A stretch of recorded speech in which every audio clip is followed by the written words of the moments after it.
सब भाई बहनों को प्रभु यीशु मसीह के पाक पवित्र और मधुर नाम में जय मसीह। परमेश्वर का धन्यवाद हो कि एक बार फिर से मुझे उसने मौका दिया कि मैं आपके सामने परमेश्वर के वचन से उस पांचवें कारण को रख सकूं जो इस्राएलियों के इतिहास से हमें बताया गया है, जिसके कारण से वे नष्ट हो गए। वो पांचवा कारण क्या था? अभी तक हम लोग पिछले वीडियो में 4 कारणों के विषय में हमने सुना है, जाना है, लेकिन ये वीडियो पांचवें कारण के ऊपर इसको बनाया गया है कि इसको हम सुने और जानें कि वो पांचवा कारण क्या था जिसके कारण इस्राएली जंगल में नष्ट हो गए। और जब हम परमेश्वर के वचन से पढ़ते हैं, पहला कुरिन्थियों 10 अध्याय और उसके 10 पद को यहाँ पर बताया गया है, और ना तुम कुड़कुड़ाओ जिस रीति से उनमें से कितने कुड़कुड़ाए और नष्ट करने वाले के द्वारा नष्ट किए गए। क्योंकि ये सारे कारणों को जान लेना हमारे लिए ज़रूरी है। इसलिए ज़रूरी है कि ये इस्राएलियों का जीवन हमारे लिए एक दृष्टांत है कि जिस रीति से उन्होंने जो गलतियां की, जो बुराइयां की, जो पाप किए, उसको हम ना करें। जिन गलतियों के कारण वो नष्ट हो गए, मार्ग में ही नष्ट हो गए, उस आत्मिक कनान, उस प्रतिज्ञा देश कनान में नहीं पहुंच पाए, ऐसा ना हो कि हम भी उन गलतियों को दोहराएं जिनके कारण हम अपने आत्मिक कनान अर्थात स्वर्ग में ना पहुंच पाएं और अनंत जीवन को ना प्राप्त करें। इसलिए हम इन गलतियों को ना दोहराएं। इसलिए हमें ये परमेश्वर के वचन से जान लेना ज़रूरी है। और जब हम इस पद को अभी जो हमने पढ़ा कि पहला कुरिन्थियों 10 का 10 में कि जैसा कि उनमें से बहुत से कुड़कुड़ाए वैसा हम ना कुड़कुड़ाएं, और वो कुड़कुड़ाए और नाश करने वाले के द्वारा नष्ट किए गए। तो इसको हम कहाँ से देखेंगे? हम गिनती की किताब 16 अध्याय उसके 41 से लेकर के हम लोग 50 पद तक देखेंगे कि इनका आखिर क्या गलती थी, क्यों ये कुड़कुड़ाए थे, क्या पाप था, क्या कारण था। यहाँ पर जब हम 16 अध्याय गिनती 41 पद पढ़ते हैं तो यहाँ पर लिखा है, दूसरे दिन इस्राएलियों की सारी मंडली यह कहकर मूसा और हारून पर बुड़बुड़ाने लगी कि यहोवा की प्रजा को तुमने मार डाला है। अब यहाँ पर इस्राएली लोग मूसा और हारून पर, परमेश्वर के दासों पर एक आरोप लगा रहे थे कि तुमने यहोवा की प्रजा को, तुमने परमेश्वर की प्रजा को नष्ट कर डाला है, मार डाला है। लेकिन क्या ये जो आरोप लगा रहे थे इस्राएली मूसा और हारून पर, क्या वो सही आरोप था? क्या वाकई मूसा और हारून ने लोगों को नष्ट कर डाला था, मार डाला था? जब आप गिनती 16 अध्याय 1 पद से लेकर के आप इसके 40 पद तक पढ़ेंगे तो यहाँ पर आपको समझ में आ जाएगा कि ये इस्राएली आखिर क्यों नष्ट हो गए थे, किसकी गलती के कारण, किसकी पाप के कारण, किस वजह से इस्राएली नष्ट हो गए थे। और यहाँ पर जो ये मूसा और हारून पर, परमेश्वर के दासों पर ये लोग आरोप लगा रहे थे कि तुमने यहोवा की प्रजा को मार डाला है, नष्ट कर डाला है, तो ये आरोप क्या इनका सही था? सही नहीं था। ये झूठ बोल रहे थे, झूठा आरोप परमेश्वर के दासों पर लगा रहे थे।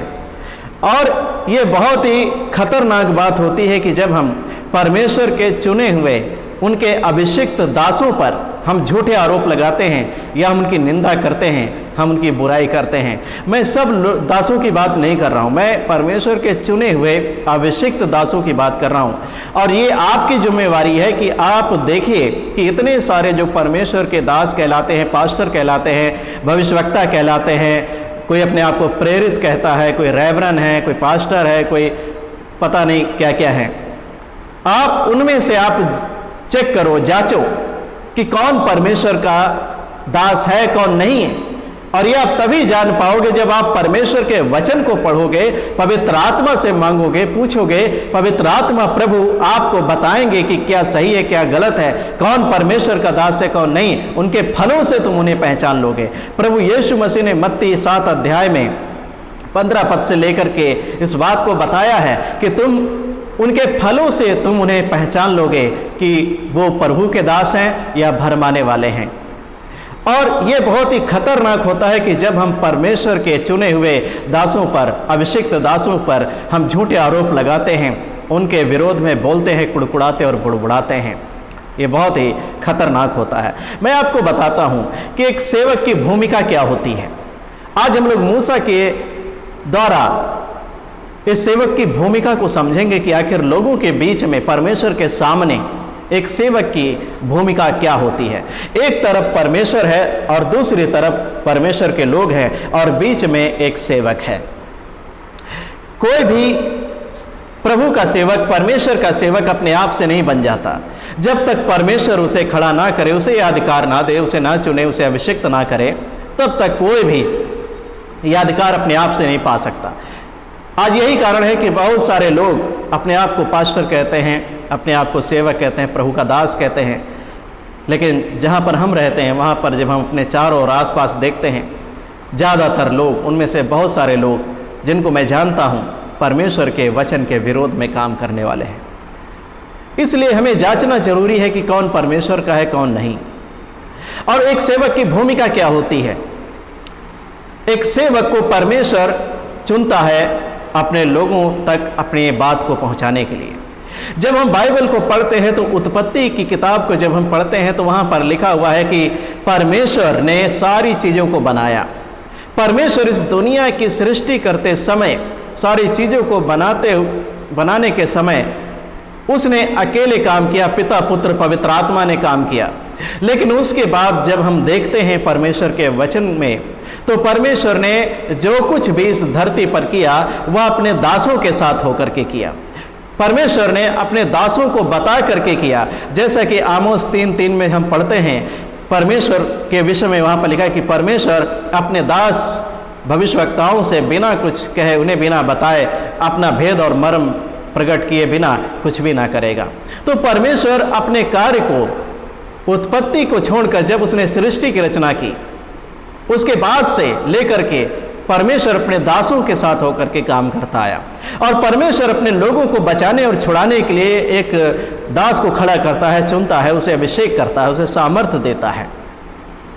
और जैसे कि मूसा को परमेश्वर ने चुना, उन इस्राएलियों के पास भेजा जो मिस्र की गुलामी में तड़प रहे थे, कराह रहे थे, चिल्ला रहे थे, पुकार रहे थे, परमेश्वर की दुहाई दे रहे थे। और परमेश्वर ने इन पर कृपा दृष्टि करके अपने दास मूसा को चुन करके इन्हें मिस्र देश की गुलामी से बाहर निकालने के लिए वहां भेज दिया। और मूसा परमेश्वर की सामर्थ को दिखा करके मिस्र देश से निकाल लाया। परमेश्वर ने अपनी अद्भुत सामर्थ वहां पर प्रकट किया। लाल समुद्र के 2 भाग किए इनके सामने, इतने बड़े बड़े सारे आश्चर्य कर्म करने के द्वारा परमेश्वर इन्हें वहां से निकाल लाया मूसा की अगुवाई में। जब ये लोग गुलामी में तड़प रहे थे, कराह रहे थे, अत्याचार हो रहा था, ये विलाप कर रहे थे, परमेश्वर की दुहाई दे रहे थे, परमेश्वर ने भलाई किया। परमेश्वर ने अपने दास को इन्हें छुड़ाने के लिए वहां पर भेज दिया। आज वैसे ही परमेश्वर हमारे पास अपने चुने हुए दासों को भेजता है कि जब हम पाप की गुलामी में पड़े हुए कराह रहे थे, शैतान की गुलामी में थे, हम छुटकारा चाह रहे थे, हम ऐसा कुछ चाह रहे थे कि हमें कोई बचाए, कोई छुड़ाए। और जब परमेश्वर ने हम पर कृपा दृष्टि की और हम तक अपने दासों को पहुंचाया, परमेश्वर के वचन को प्रभु के दासों ने सुनाया, सुसमाचार हम तक आया और हमने उस पर विश्वास किया और प्रभु ने उस गुलामी से हमें बाहर निकाल लिया, पाप की गुलामी से बाहर निकाल लिया। और हम प्रभु के दासों की अगुवाई में प्रभु के पीछे, उसके मार्ग में, उसके वचन के अनुसार चलने लगे। लेकिन कई बार ऐसे क्षण आते, ऐसे मौके आते हैं कि जब परमेश्वर के दास आपको कुछ बोलते हैं, कुछ डांटते हैं, आपको कुछ रोकते और टोकते हैं, तो कई बार लोगों को बुरा लगता है। और यहां पर यही हुआ। ये लोग, जब हम 16 अध्याय 1 पद से पढ़ते हैं तो यहां पर कोरह, दातान, अबीराम नाम के 3 व्यक्ति खड़े हुए और जो मूसा पर ये झूठा आरोप लगा रहे थे कि तुम क्यों बड़े बन बैठे हो, यहोवा की प्रजा का, इस्राएलियों का, इस्राएली मंडली का एक एक जन पवित्र है। क्या सब पवित्र थे? अगर पवित्र थे तो फिर वो परमेश्वर के विरोध में क्यों काम कर रहे थे? इसलिए ये कोरह, दातान, अबीराम और इनके तरफ, इनकी ओर 250 धूप जलाने वाले वो लेवी हो लिए थे, याजक हो लिए थे। और जो परमेश्वर के दास मूसा के विरोध करने के कारण, परमेश्वर का विरोध करने के कारण परमेश्वर ने उन्हें मार डाला। वो कोरह, दातान, अबीराम जीवित अपने परिवारों समेत उस धरती में समा गए। और वो 250 धूप जलाने वाले परमेश्वर के सामने से आग निकली और वो भस्म हो गए। और इसी कारण से ये दूसरे दिन इस्राएली लोग मूसा और हारून पर इकट्ठे होकर के बुड़बुड़ा रहे थे और उस पर आरोप लगा रहे थे कि तुमने यहोवा की प्रजा को मार डाला है, तो मूसा और हारून ने परमेश्वर की प्रजा को नहीं मारा, लोग अपनी गलती से नष्ट हो गए थे। परमेश्वर तो अपने दास के द्वारा आप पर भलाई करता है कि जिसको वो अपने दास होने के लिए चुनता है उसको आपके पास भेजा, और उसने आपको वचन इसलिए सुनाया कि आप अनंत जीवन पाओ, ना कि नष्ट हो जाओ। लेकिन यदि जब कभी भी कोई दास, प्रभु का दास आपकी अच्छाई के लिए आपको डांटता है, आपके भले के लिए आपको समझाता है, आपको रोकता और टोकता है आपकी भलाई के लिए, तो कई बार लोगों को बुरा लगता है। जब बुरा मान जाते हैं, अंदर क्रोध हो जाता है, भर जाता है, गुस्सा आ जाती है, कुछ कह नहीं पाते, और फिर धीरे धीरे आपस में एक दूसरे से उन प्रभु के दासों के विरोध में कुड़कुड़ाते और बुड़बुड़ाते हैं।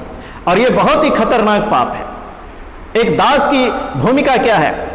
एक दास परमेश्वर से वचन पा करके परमेश्वर के लोगों को पहुंचा देता है, परमेश्वर से मेल मिलाप कराने का एक काम करता है। परमेश्वर तो लोगों पर अपने दास के द्वारा अपनी भलाई को प्रकट करता है, परमेश्वर अपने दास के साथ होकर के अपने कार्य को करता है। लेकिन जब वही परमेश्वर के दास जो आपको गुलामी से निकाल कर लाए, आपको सही के लिए समझाते, आपकी गलती पर डांटते हैं, आपको रोकते टोकते, तो कई बार लोग बुरा मानते हैं, और तब ये बुड़बुड़ाने और कुड़कुड़ाने का पाप कई बार होता है। और वो पादरी साहब से नहीं कह पाते, लेकिन आपस में कलीसिया में एक दूसरे से वो बुड़बुड़ाते और कुड़कुड़ाते हैं पादरी साहब की बात को लेकर के, और ये बहुत ही खतरनाक पाप है। याद रखो, इसी बुड़बुड़ाने और कुड़कुड़ाने के कारण बहुत सारे इस्राएली नष्ट हो गए, जब वो परमेश्वर के दासों के विरोध में खड़े हुए, अभिषिक्त दासों पर झूठे आरोप लगाए, बुरा भला कहा, लेकिन परमेश्वर के इन दासों ने कोई जवाब नहीं दिया, कुछ भी नहीं कहा। हम आगे देखते हैं परमेश्वर के वचन से। यहां पर देखिए 42 पद को जब हम पढ़ते हैं, यहां पर लिखा है, और जब मंडली के लोग मूसा और हारून के विरुद्ध इकट्ठे हो रहे थे। तो ये मूसा और हारून के विरुद्ध ये मंडली के लोग क्यों इकट्ठे हो रहे थे? जब इसी गिनती की किताब 14 अध्याय उसके 10 पद को पढ़ते हैं, तो वहां पर देखिए क्या लिखा है। एक बार और ये इकट्ठे हुए थे मूसा और हारून यहोशू और कालेब के विरोध में। यहाँ पर 14 अध्याय गिनती उसके 10वें पद में लिखा है, तब सारी मंडली चिल्ला उठी, इन पर पथराव करो। तब यहोवा का तेज मिलाप वाले तंबू में सब इसराइलियों पर प्रकाशमान हुआ। तो यहाँ पर भी 14 अध्याय में ये इस्राएली मंडली के लोग मूसा और हारून के विरोध में इकट्ठे हुए थे। किस लिए? उन पर पथराव करने के लिए, उन्हें मार डालने के लिए। लेकिन तब भी इन प्रभु के दासों ने कुछ नहीं कहा। लेकिन किसने जवाब दिया? परमेश्वर ने जवाब दिया। और यहाँ पर भी यही तस्वीर बनती जा रही थी। और जब मंडली के लोग मूसा और हारून के विरुद्ध इकट्ठे हो रहे थे, तब मिलाप वाले तंबू की ओर दृष्टि की।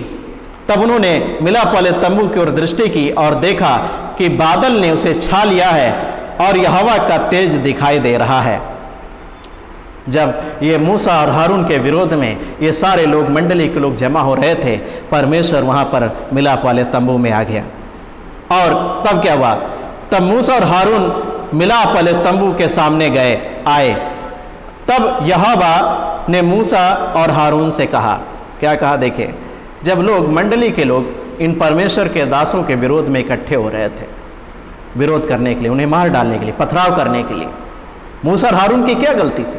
उन पर झूठा आरोप लोग लगा रहे थे, कुड़कुड़ा रहे थे, बुड़बुड़ा रहे थे। लोग अपनी गलती के कारण नष्ट हुए थे। मूसा और हारून का कोई दोष नहीं था। और इसीलिए कई बार होता है कि जब परमेश्वर के जो दास होते हैं, जब लोग उनके विरोध में इकट्ठे होते हैं, बुड़बुड़ाते, कुड़कुड़ाते हैं, तो वो प्रभु के दास उन्हें कुछ उत्तर नहीं देते। लेकिन परमेश्वर चुप नहीं बैठता है, परमेश्वर उन्हें जवाब देता है। और परमेश्वर इन इस्राएलियों के सारे लोगों के देखते हुए मिलाप वाले तंबू में उतर आया और मूसा और हारून को बुला करके परमेश्वर ने कहा, यहाँ पर लिखा है, तुम उस मंडली के बीच से हट जाओ कि मैं उन्हें पल भर में भस्म कर डालूं। तब वे मुंह के बल गिरे। यहाँ पर देखे, मूसा और हारून ने कोई भी इन इस्राएलियों से कुछ भी नहीं कहा, लेकिन परमेश्वर इनसे कहता है कि तुम इस बुरी मंडली के लोगों के बीच से हट जाओ, ताकि मैं पल भर में इन्हें नष्ट कर डालूं, इन्हें भस्म कर डालूं। लेकिन तब भी मूसा और हारून परमेश्वर के सामने मुंह के बल गिरे। मूसा एक अच्छा दास, अपने लोगों के लिए प्रायश्चित करने वाला और विनती करने वाला दास है। वो अपने लोगों की चिंता करने वाला परमेश्वर का दास है। परमेश्वर ने एक ही बार, यहां पर की बात नहीं है सिर्फ, जो मूसा से परमेश्वर ने कहा हो कि तुम उस मंडली के बीच से हट जाओ, और मैं इन्हें नष्ट कर डालूं। कई जगह ऐसा हुआ, जब हम निर्गमन में पढ़ते हैं 32 अध्याय में, जहां पर इन्होंने सोने का बछड़ा बनाया, वहां पर भी परमेश्वर ने मूसा से कहा कि तुम इन लोगों के बीच से हट जाओ, मैं इन्हें पल भर में नष्ट कर डालूंगा। मूसा वहां पर भी परमेश्वर के चरणों में गिरा, इन लोगों के लिए विनती किया, माफी मांगा, क्षमा मांगा। कई बार होता है कि परमेश्वर अपने दासों के द्वारा हम पर भलाई करता है, दासों के कारण हम पर भलाई करता है। जैसे कि सदोम और अमोरा को नष्ट करते समय जब परमेश्वर ने वहां पर अपने 2 दूतों को भेजा, और वहां पर लिखा है कि परमेश्वर ने सदोम और अमोरा को नष्ट करने से पहले अब्राहम को याद करके उसके भतीजे लूत को बचा लिया। तो परमेश्वर कई बार अपने दासों के स्मरण करके उनके करीब, उनके प्रिय जनों को, उनके लोगों को बचा लेते हैं, उनकी कलीसिया के लोगों को बचा लेते हैं, उनको छोड़ देते हैं। परमेश्वर अपने दासों के कारण लोगों पर दया करता है। और यहां पर देखिए, परमेश्वर ने जब लोग मूसा से कहा कि इनके बीच से हट जाओ, मैं इन्हें पल भर में भस्म कर डालूं, लेकिन मूसा और हारून प्रभु के सामने मुंह के बल गिरे। मूसा एक अच्छा दास है जो अपने लोगों के लिए विनती करता है, उनके लिए प्रायश्चित करने वाला है। जब हम निर्गमन 32 अध्याय में पढ़ते हैं तो वहां पर देखिए क्या लिखा हुआ है। निर्गमन 32 अध्याय और उसके हम कुछ एक पदों को पढ़ेंगे। जब इन्होंने यहाँ पर सोने का एक बछड़ा बना डाला तो परमेश्वर ने लोगों से क्या कहा। हम 32 अध्याय 9 पद से 14 पद तक पढ़ेंगे। देखिए क्या लिखा है। फिर यहोवा ने मूसा से कहा, मैंने इन लोगों को देखा और सुन वे हठीले हैं। अब मुझे मत रोक, मेरा कोप उन पर भड़क उठा है जिससे मैं उन्हें भस्म करूं, परंतु तुझसे एक बड़ी जाति उपजाऊंगा। तब मूसा अपने परमेश्वर यहोवा को यह कह के मनाने लगा, हे यहोवा, तेरा कोप अपनी प्रजा पर क्यों भड़का है, जिसे तू बड़े सामर्थ और बलवंत हाथ के द्वारा मिस्र देश से निकाल लाया है। मिस्री लोग यह क्यों कहने पाए, वह उनको बुरे अभिप्राय से अर्थात पहाड़ों में घात करके धरती पर से मिटा डालने की मनसा से निकाल ले गया। तू अपने भड़के हुए कोप को शांत कर और अपनी प्रजा को ऐसी हानि पहुंचाने से फिर जा। अपने दास अब्राहम, इसहाक और याकूब को स्मरण कर, जिनसे तूने अपनी ही शपथ खाकर यह कहा था। यहाँ पर देखिए, मूसा परमेश्वर के दासों को अब्राहम, इसहाक और याकूब का नाम लेकर के परमेश्वर के वायदे को याद दिला रहा है। परमेश्वर अपने दासों के कारण कई बार अपने लोगों पर दया करता है। और यहाँ पर क्या लिखा है, और यह सारा देश, यहाँ पर लिखा है कि और मैं तुम्हारे वंश को आकाश के तारों के तुल्य बहुत करूंगा, और यह सारा देश जिसकी मैंने चर्चा की है तुम्हारे वंश को दूंगा कि वे उसके अधिकारी सदैव बने रहे। तब यहोवा अपनी प्रजा की हानि करने से जो उसने कहा था पछताया। यहाँ पर देखिए, मूसा ने परमेश्वर से विनती किया। अपने लोगों के लिए परमेश्वर का दास मूसा विनती करता है और प्रायश्चित करता है। देखिए इसी अध्याय के 30 पद में जब हम देखते हैं, यहाँ पर लिखा है, दूसरे दिन मूसा ने लोगों से कहा, तुमने बड़ा ही पाप किया है। अब मैं यहोवा के पास चढ़ जाऊंगा, संभव है कि मैं तुम्हारे पाप का प्रायश्चित कर सकूं। तब मूसा यहोवा के पास जाकर कहने लगा, 31 और 32 पद में लिखा हुआ है, तब मूसा यहोवा के पास जाकर कहने लगा, हाय हाय, उन लोगों ने सोने का देवता बनाकर बड़ा ही पाप किया है। तो भी अब तू उनका पाप क्षमा कर, नहीं तो अपनी लिखी हुई पुस्तक में से मेरे नाम को काट दे। देखिए कितना महान दास है परमेश्वर का दास मूसा, अपने लोगों के लिए विनती कर रहा है। लोगों की गलती है, लेकिन प्रायश्चित कौन कर रहा है? मूसा। उनके लिए प्रभु के सामने जाकर के विनती कर रहा है, दुहाई दे रहा है, क्षमा मांग रहा है, और परमेश्वर से ये तक कह रहा है, अगर तू उन पर दया ना करेगा तो अपनी जीवन की पुस्तक से मेरा नाम काट दे। कितना महान दास है परमेश्वर का, कितना अच्छा हुआ है अपने लोगों का। लेकिन फिर भी ये लोग मूसा को समझ नहीं पाए, पहचान नहीं पाए, और मूसा और हारून पर ये झूठे आरोप लगा रहे थे। लेकिन तब भी इन परमेश्वर के दासों ने कुछ भी नहीं कहा, लेकिन परमेश्वर ने इनको उत्तर दिया, इस्राएलियों, इनको भस्म कर डालना चाहा, इनको मार डालना चाहा एक ही पल में। लेकिन किसके कारण छोड़ दिया? अपने दास मूसा के कारण। मूसा अपने लोगों के लिए विनती करने वाला, प्रायश्चित करने वाला दास है। जैसा कि प्रभु यीशु मसीह लूका 23 के 34 में कहते हैं, हे पिता इन्हें क्षमा कर, क्योंकि ये नहीं जानते ये क्या कर रहे हैं।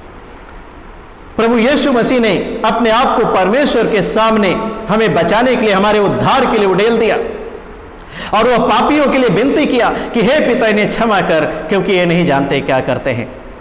मूसा अपने लोगों के लिए प्रायश्चित करने वाला, विनती करने वाला परमेश्वर का दास है। इसलिए परमेश्वर के दास जो चुने हुए दास हैं, परमेश्वर के चुने हुए दासों पर झूठे आरोप लगाने से, उन पर कुड़कुड़ाने और बुड़बुड़ाने से हमें बचना चाहिए। अगर परमेश्वर के दास हमें डांटते हैं, हमें सिखाने के लिए, हमें चिताने के लिए, हमें सुधार करने के लिए, अगर वो हमें डांटते हैं, हमें समझाते हैं, रोक टोक करते हैं किसी बात के लिए, तो हमें समझना चाहिए कि वो ऐसा क्यों करते हैं, वो हमारी भलाई के लिए करते हैं। और यहां पर देखिए क्या हुआ, जब परमेश्वर ने मूसा और हारून से कहा कि इन लोगों के बीच से तुम हट जाओ और मैं इन्हें पल भर में भस्म कर डालूं, तो मूसा ने क्या किया? वो प्रायश्चित करने वाला, विनती करने वाला परमेश्वर का दास है। यहाँ लिखा, और मूसा ने हारून से कहा, 46 पद में लिखा हुआ है, गिनती 16:46 में, और मूसा ने हारून से कहा, धूप दान को लेकर उसमें वेदी पर से आग रखकर उस पर धूप डाल, मंडली के पास फुर्ती से जाकर उसके लिए प्रायश्चित कर, क्योंकि यहोवा का कोप अत्यंत भड़का है और मरी फैलने लगी है। यहाँ पर देखिए, मूसा परमेश्वर का दास जिसने अपने लोगों के लिए प्रायश्चित किया। कई बार लोग गलती करते हैं, लेकिन उनके जो अगुवे होते हैं, पास्टर होते हैं, जो प्रभु के दास होते हैं, जो सच्चे भक्त होते हैं, वे अपने लोगों की गलती के लिए परमेश्वर से क्षमा मांगते हैं, प्रभु से विनती करते हैं, उनके लिए प्रायश्चित करते हैं, जैसे कि प्रभु यीशु मसीह ने हमारे और आपके लिए किया। और यहाँ पर मरी फैलने लगी थी। मूसा की आज्ञा सुनकर हारून ने क्या किया? 47 पद में लिखा है, मूसा की आज्ञा के अनुसार हारून ने धूपदान लेकर मंडली के बीच में दौड़ गया, और यह देखकर कि लोगों में मरी फैलने लगी है, उसने धूप जलाकर लोगों के लिए प्रायश्चित किया, और वह मुर्दों और जीवित के मध्य में खड़ा हुआ, तब मरी थम गई। हालेलुया। जब परमेश्वर के दासों ने प्रायश्चित किया इन लोगों के पाप के लिए, तब वह मरी थम गई, तब लोगों का बचाव हुआ। लेकिन लोगों के इस कुड़कुड़ाने और बुड़बुड़ाने के पाप के कारण कितने लोग नष्ट हो गए। यहाँ पर देखिए 49 पद में लिखा हुआ है, और जो कोरह के संग भागी होकर मर गए थे, उन्हें छोड़ जो लोग इस मरी से मर गए वे 14,700 थे। तब हारून मिलाप वाले तंबू के द्वार पर मूसा के पास लौट गया और मरी थम गई। हालेलुया। परमेश्वर के लोगों ने अपने लोगों के लिए प्रायश्चित किया, लेकिन 14,700 लोग मर गए, ये बुड़बुड़ाने और कुड़कुड़ाने के पाप के कारण। इस गिनती की किताब को बुड़बुड़ाने और कुड़कुड़ाने की किताब भी कहा जाता है। इस गिनती की किताब के कई नाम हैं, क्योंकि इस गिनती की किताब में देखिए इन इस्राएलियों ने कितनी जगह परमेश्वर और मूसा के विरोध में पाप किया, बुड़बुड़ाए, कुड़कुड़ाए, और परमेश्वर ने क्रोध में आकर के इन्हें दंडित किया, इन्हें नष्ट कर दिया। इसलिए याद रखो, कई बार परमेश्वर के चुने हुए दासों पर झूठे आरोप लगाना बहुत ही खतरनाक होता है। परमेश्वर के दासों की, परमेश्वर की निंदा करना, बुड़बुड़ाना, कुड़कुड़ाना उनके लिए बहुत खतरनाक होता है। और इस्राएली इस 5वें कारण में जब हम देख रहे हैं कि क्यों नष्ट हो गए, ये 5वां कारण था कि वे बुड़बुड़ाए और कुड़कुड़ाए और नष्ट करने वाले के द्वारा नष्ट किए गए। याद रखो, परमेश्वर के दास की भूमिका क्या है? परमेश्वर ने अपने दास के द्वारा आप पर भलाई की है। अगर परमेश्वर अपने दास को हम तक, आप तक ना भेजे, तो हम कैसे सुनेंगे? कैसे हम प्रभु को जानेंगे? कैसे हम उद्धार को पाएंगे अगर प्रभु के दास हमें ना बताएं? इसलिए याद रखो, परमेश्वर के दास की भूमिका क्या होती है। वो परमेश्वर के सामने लोगों के लिए क्या करता है? एक मेल मिलाप कराने का काम करता है। वो बिचवाई है। यीशु मसीह जैसे कि मनुष्य और परमेश्वर के बीच में एक बिछवाई है, वैसे ही प्रभु यीशु मसीह का प्रतिनिधित्व करने के लिए आज परमेश्वर के दास, अभिषिक्त दास वही काम करते हैं, परमेश्वर के साथ मेल मिलाप कराने का। परमेश्वर से विनती करते हैं अपने लोगों के लिए, परमेश्वर से उनके बचाव के लिए विनती करते हैं, प्रार्थनाएं करते हैं। परमेश्वर अपने दासों के द्वारा हम पर भलाई करता है कि अगर वो उद्धार के संदेश को हम तक उनके द्वारा ना भेजता तो हम कैसे बचते, हम कैसे प्रभु को जानने पाते, हम कैसे परमेश्वर के आशीषों में भागी हो सकते थे। प्रभु के दासों ने हमें प्रभु के बारे में बताया, तभी हम ये सब जानने पाए। अगर मूसा इन इस्राएलियों के पास ना जाता तो कैसे वो छूट सकते थे। लेकिन परमेश्वर की आवाज़ सुनकर, दर्शन पा करके मूसा बिल्कुल अपने लोगों के पास गया, उनको छुड़ाने, बचाने, निकालने के लिए। और उसी परमेश्वर के दास मूसा पर ये कुड़कुड़ा और बुड़बुड़ा रहे थे जिसने इन पर भलाई किया था। याद रखो, ये इस्राएली बहुत बार इन्होंने पाप किया, लेकिन किसके कारण परमेश्वर ने छोड़ दिया? अपने दास के कारण। परमेश्वर कई बार अपने अच्छे दासों को याद करके लोगों पर दया करता है, छोड़ देता है, उनके पाप का दंड उन्हें नहीं देता। यहाँ पर देखिए, इसलिए परमेश्वर के दासों के विरोध में जो अभिषिक्त हैं, पवित्र हैं, जो परमेश्वर के चुने हुए हैं, उन पर दोष मत लगाओ, झूठे आरोप मत लगाओ, उनकी निंदा मत करो, उनके विरोध में कुड़कुड़ाओ, बुड़बुड़ाओ मत। अगर आपके अगुवे जो परमेश्वर के सच्चे दास हैं, अगर आपको डांटते हैं, आपकी भलाई के लिए आपकी रोक टोक करते हैं, आपको कोई भी काम करने से, कुछ भी काम आप ऐसा करने जा रहे होते जो गलत होता, आपको मना करते हैं, आपको बिल्कुल सुनना चाहिए, बुरा मानने की बजाय। हालेलुया। इसलिए इस बुड़बुड़ाने, कुड़कुड़ाने के पाप से हमें रुकना चाहिए, कहीं ऐसा ना हो कि हम इन इस्राएलियों के समान नष्ट हो जाएं। परमेश्वर आप सभी को इस वचन के द्वारा आशीष दे। सबको जय मसीह की।